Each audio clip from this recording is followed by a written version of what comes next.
रसूलुल्लाह सल्लल्लाहु अलैहि वसल्लम रहमतुल्लिल आलमीन है।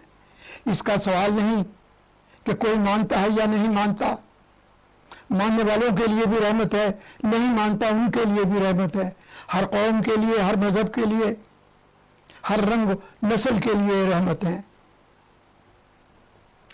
और याद रखो, किसी भी काम करने से पहले ये सोच लो कि वो नाराज ना हो जाए।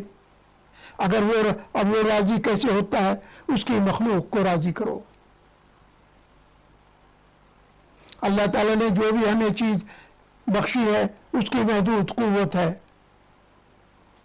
हम इतनी दूर देख सकते हैं, इतने दूर की आवाज सुन सकते हैं, इतनी दूर की आवाज पहुंचा सकते हैं, इतना वजन उठा सकते हैं।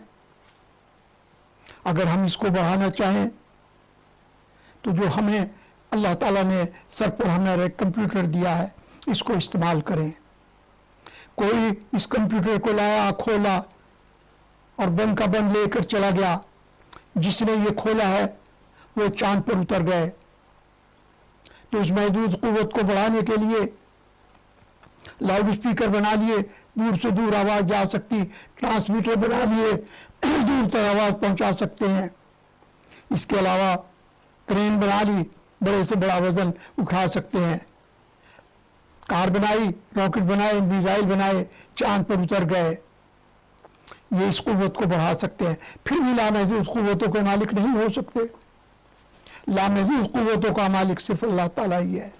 देखो, हम ये सोच सकते हैं कि चलो सारे पाकिस्तानी नमाज पढ़ने के लिए जुमे में जाएं मस्जिद में, लेकिन जा नहीं सकते। न मस्जिद में जगह होगी, न रोडों पर जगह होगी। सिर्फ उतने आदमी सोचेंगे जिनके लिए जगह का इंतजाम है।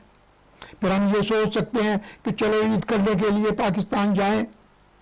सारे आदमी अगर सोच सकते हैं मगर जा नहीं सकते। ना टिकट होंगे, ना हवाई जहाज़ों में जगह होगी, ना रोडों पर जगह होगी। हमारी सोच अल्लाह के हुक्म के ताबे में है। ये सोच उसकी मशीयत से है।